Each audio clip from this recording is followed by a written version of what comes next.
तो multiplication instruction में आपका क्वेश्चन है कि फ्लैग कैसे सेट होते हैं, या और भी कुछ पूछना है उसमें? IMUL वाले इंस्ट्रक्शन में हाँ, IMUL वाले में ही। Yes sir. और LEA वाले में डाउट आपको ये हो रहा होगा, जो ऑफसेट एड्रेस इसमें गिवन है। यस सर, समझ ही नहीं आ रहा है।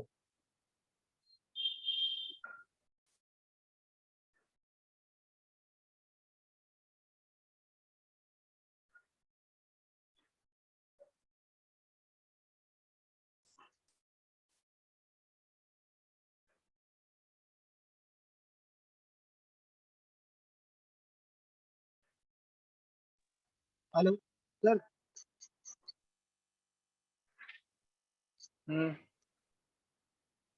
सर रोल नंबर 56 की अटेंडेंस लगा दीजिए, नेटवर्क प्रॉब्लम थी। ठीक। सर रोल नंबर 53 की भी।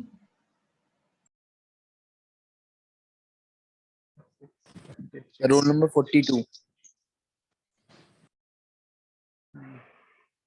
बस, और कोई? सर 42। हाँ हाँ, लग गई 42। सर रोल नंबर 40 की लगी है।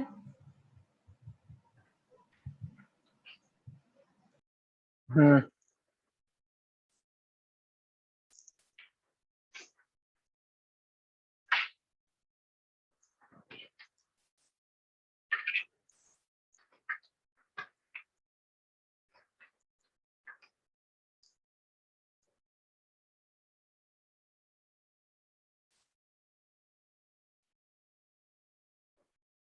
LEA वाली इंस्ट्रक्शन में आई थिंक आपको ये जो सेकंड एग्जांपल हमने शेयर किया है, इसकी वजह से डाउट हो रहा होगा, जो BX कॉमा टेम्परेचर दिया हुआ है। अदरवाइज तो आई डोंट थिंक कि इसमें कोई डाउट क्रिएट होना चाहिए। सर वो मतलब नहीं समझ में हाँ, आ रहा था पूरा। नहीं देखिए, काम तो देखिए इस कैसे काम इंस्ट्रक्शन हो का रहा क्या है है उसमें? कि जो भी एड्रेस वहां से जनरेट हो रहा है, जैसे फर्स्ट एग्जांपल अगर आप देखोगे, तो जो भी एड्रेस जनरेट होगा, आप बेस में जो एड्रेस दिया हुआ है, प्लस इंडेक्स में दिया हुआ है, या कोई अ, अलग से 8 बिट या 16 बिट का कोई एड्रेस गिवन है, तो उन तीनों का एडिशन करके जो ओवरऑल एड्रेस फॉर्म होगा, वो एड्रेस मूव हो जाएगा, जो भी रजिस्टर स्पेसिफाइड होगा इस इंस्ट्रक्शन के बाद। इसमें कॉन्सेप्ट सीधा सा यही है। किस में जाएगा डेटा? LEA के बाद आप जो भी रजिस्टर स्पेसिफाई करेंगे, CX स्पेसिफाई कर दीजिए, BX स्पेसिफाई कर दीजिए, DX स्पेसिफाई कर दीजिए, जो भी 16 बिट का वहां पर रजिस्टर स्पेसिफाई करेंगे, उसमें डेटा जाएगा जो इमीडिएट गिवन होगा। नोट्स हैं, ओपन है आपके पास में, या हम व्हाइट बोर्ड यूज करें? एक मिनट रुकिए, हम देखते हैं, शेयर कर देते हैं, रुकिए।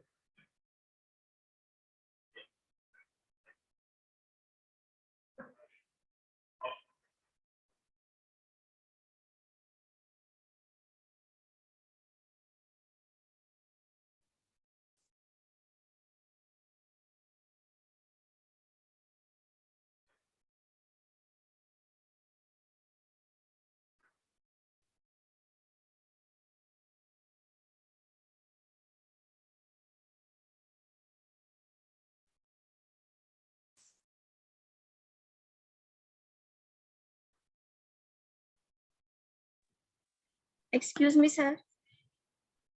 एक मिनट।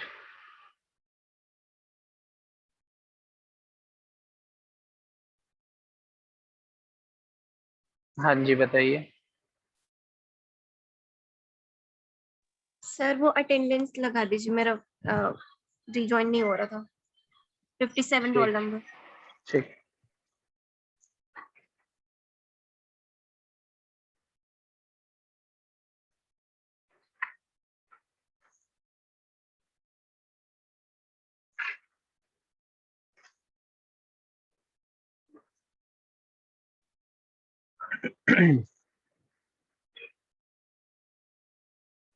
ये शो हो रहा है ना, इस एग्जाम्पल को देखिए। इस एग्जाम्पल में आपको एक रजिस्टर 16 बिट का गिवन है एंड ये कंप्लीट एड्रेस गिवन है। तो कंप्लीट एड्रेस कैसे फॉर्म होगा, यहाँ से और यहाँ से जो ये तीनों वैल्यूज गिवन है, तीनों को ऐड करके जो एड्रेस आएगा उस एड्रेस को हम 16 बिट के रजिस्टर में ट्रांसफर कर देंगे।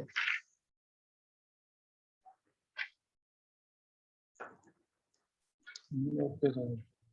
ये टेम्परेचर वाला हमने टेम्परेचर वाले में हाँ इसको हमने स्किप किया था उस समय भी, बाद में मेरे दिमाग से स्किप हो गया कि हम इसका सोल्यूशन देख लें कि क्या इसका सोल्यूशन है, ये एग्जांपल कोट करने का क्या लॉजिक है।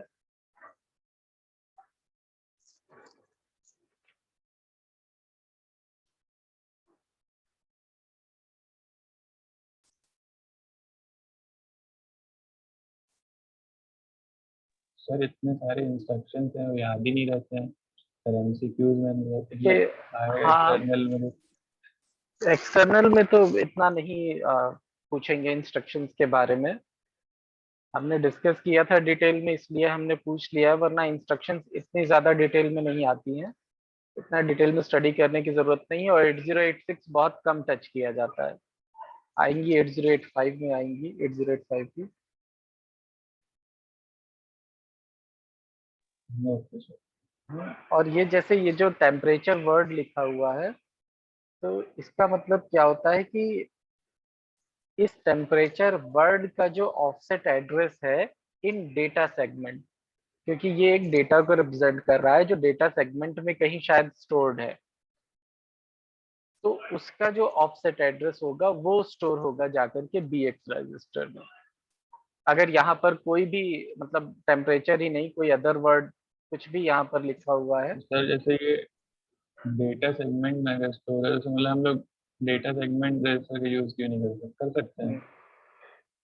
तो फिर से बोलिए। तो जैसे आप बता रहे हैं मतलब जैसे टेम्परेचर ये कहीं डेटा सेगमेंट में स्टोर होगा डेटा, हम्म तो हम सीधे सीधे डीएस रजिस्टर का यूज नहीं कर सकते? DS रजिस्टर का यूज नहीं कर सकते हैं क्योंकि डेटा सेगमेंट क्या है ना कि ये मेमोरी सेगमेंटेशन है, वो कोई किसी एक वैल्यू को नहीं वो शो कर रहा है, वो एक मेमोरी स्लॉट को शो कर रहा है। क्योंकि हम जब मेमोरी का सेगमेंटेशन करते हैं ना तो मेमोरी को 4 पार्ट में डिवाइड करते हैं डेटा सेगमेंट, एक्स्ट्रा सेगमेंट और स्टैक सेगमेंट, एक सेगमेंट और होता है। कोड सेगमेंट, हम्म, कोड सेगमेंट। सर हम्म, ये इसमें जो वेरिएबल मेमोरी लोकेशन लिखा है इसका क्या मतलब है? वेरिएबल मेमोरी लोकेशन कहाँ पर? अच्छा, थर्ड लाइन ऑफसेट में। Address of a variable memory location specified in the instruction to load. हाँ ये इसी के लिए गिवन है। अच्छा सर, मतलब कोई जैसे टेम्परेचर दिया है या कोई और वर्ड दिया है तो वो एक वेरिएबल मेमोरी लोकेशन है। बिकॉज क्या होता है ना कि हम जैसे किसी वर्ड की बात कर रहे हैं तो ये एक तरह से एरे ऑफ बाइट्स के फॉर्म में स्टोर होता है, ठीक है। ये मतलब ये नहीं है कि ये किसी एक पर्टिकुलर लोकेशन में है, ये पूरा एरे स्टोर्ड होता है। इसीलिए कहा गया है कि डेटा सेगमेंट में ये एरे के फॉर्म में स्टोर्ड होगा, मतलब एक सिंगल लोकेशन में डेटा आई थिंक नहीं होगा ये।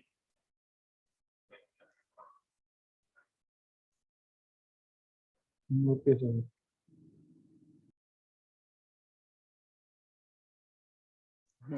बिल्कुल, ये एरे के फॉर्म में है एंड डिफरेंट लोकेशंस में डेटा कंप्लीट स्टोर्ड होगा। एंड होता क्या है कि जब भी इस तरह के डेटा को प्रोसेस किया जाता है तो लाइक जैसे BX में है डेटा, तो BX में पहला एरे जो होगा मतलब जो पहले एलिमेंट का जब प्रोसेसिंग हो जाएगी उसके बाद फिर BX में इंक्रीमेंट हो जाएगा और वो नेक्स्ट एरे को डिनोट करेगा, फिर उसकी प्रोसेसिंग होगी, फिर इंक्रीमेंट होगा, फिर नेक्स्ट को प्रोसेस करेगा। इस तरह से जितना बड़ा एरे होगा उतनी बार इसकी प्रोसेसिंग होगी इंक्रीमेंट कर करके, ठीक है। आप समझ रहे हैं ना, मतलब ये पूरा कंप्लीट एरे के फॉर्म में स्टोर्ड होगा इस तरह से। जैसे स्टैक पॉइंटर में होता है कि हम 2 लोकेशंस को स्टोर यूज करते हैं, बिल्कुल उसी तरह से इसमें भी है कि डिफरेंट डिफरेंट एरेज हैं, डिपेंड करेगा कि 2 एरेज यूज हो रहे हैं, 3 या 4, जितने भी एरेज होंगे ये bx क्या करेगा, इनिशियली फर्स्ट वाले पे जाएगा, जब फर्स्ट प्रोसेस हो जाएगा उसके बाद फिर इंक्रीमेंट होगा, फिर ये सेकंड को डिनोट करेगा, सेकंड प्रोसेस होगा, फिर थर्ड प्रोसेस होगा, फिर फोर्थ प्रोसेस होगा। इस तरह से इसमें प्रोसेसिंग होती है, इसीलिए इसको ये यहाँ पर जो वर्ड यूज किया गया है वेरिएबल मेमोरी लोकेशन यूज किया गया है, क्योंकि इस केस में हम वेरिएबल मेमोरी लोकेशन का यूज कर रहे हैं, सिर्फ single memory location will not be used. Okay clear हुआ? Yes sir, yes sir.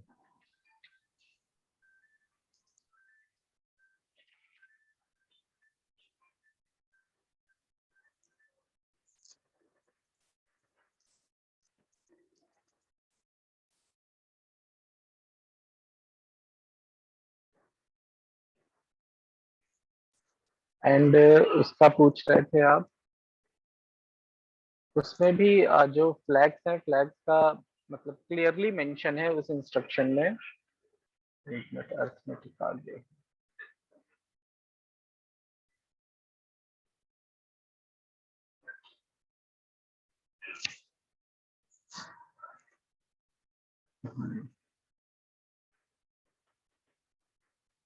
ठीक है, जैसे हम यहाँ पर आए, ठीक है, हमने दो डेटास का मल्टीप्लिकेशन परफॉर्म किया, एंड यहाँ पर साइंड डेटास की बात हो रही है, तो हम either of the data will be signed, means किसी एक को भी हम एज अ साइन ले सकते हैं या दोनों को ले सकते हैं। तो साइन डेटा के फॉर्म में क्या होता है कि हमारे पास में जैसे हम 16 बिट के डेटा पे ऑपरेशन परफॉर्म कर रहे हैं, तो जो डेटा होगा 15 बिट्स जो होंगी वो डेटा को रिप्रेजेंट करेंगी, और जो लास्ट की एक सिंगल बिट होगी वो साइन को रिप्रेजेंट कर रही होगी, तो डेटा सिर्फ और सिर्फ 15 बिट का होगा। ठीक, अब होता है क्या है कि हमने मान लीजिए मल्टीप्लिकेशन परफॉर्म कर दिया, ठीक, और मल्टीप्लिकेशन परफॉर्म करने के बाद में 16 बिट मल्टीप्लिकेशन किया, the lower order 16 bits of result are placed in AX register.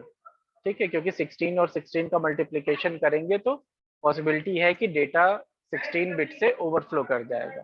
तो हम क्या करेंगे, जो लोअर 16 बिट्स है वो तो हमारा एक्चुअल रिजल्ट होगा ही, उसको हम AX रजिस्टर में स्टोर करेंगे, और जो higher order 16 bits of the result होगा, these will be placed in DX register.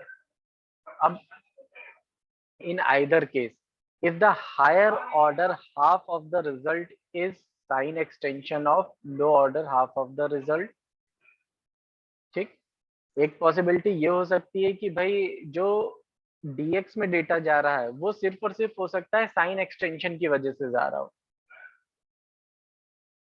क्योंकि हमारी जो लास्ट बिट है वो साइन की बिट है, तो हो सकता है सिर्फ और सिर्फ साइन बिट जो हम ले रहे हैं उस साइन बिट की वजह से 16 बिट के बियॉन्ड डेटा पहुंच रहा है। तो उस केस में क्या होगा, जो डेटा हमारा DX में जा रहा है वो सिर्फ और सिर्फ वो डेटा है जो ओवरफ्लो और कैरी फ्लैग के लिए,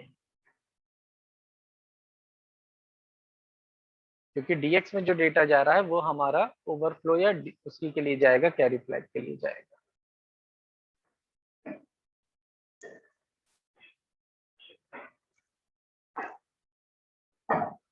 तो सर वो 0 पे फिर क्यों सेट हो रहा है? Just minute, just minute. ठीक है, तो यही चीज हमको यहाँ पर देखनी है कि क्या ऐसा हो रहा है कि जो DX रजिस्टर में डेटा जा रहा है वो सिर्फ और सिर्फ साइन एक्सटेंशन की वजह से जा रहा है।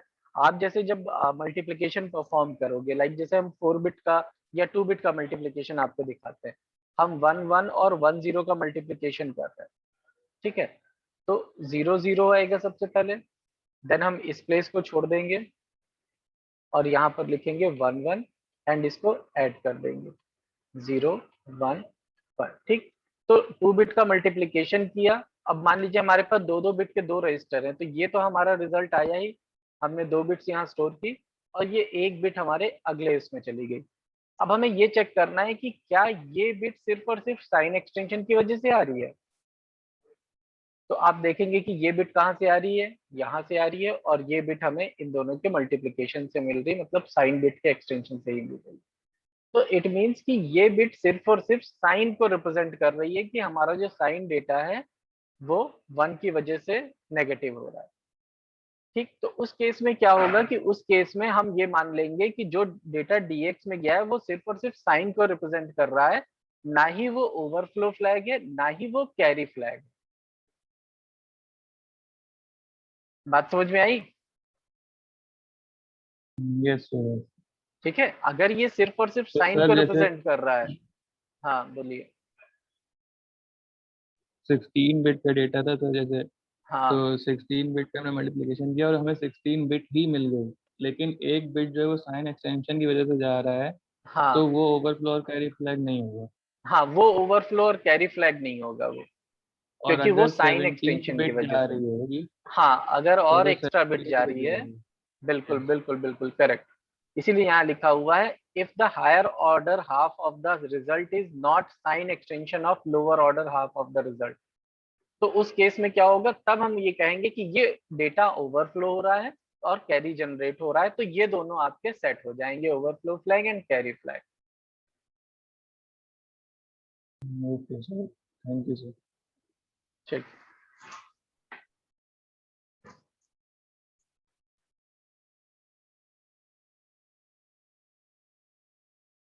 एंड कर रहे हैं क्लास। और कोई डाउट डाउट तो नहीं है? Yes, no sir. ठीक ठीक, ओके।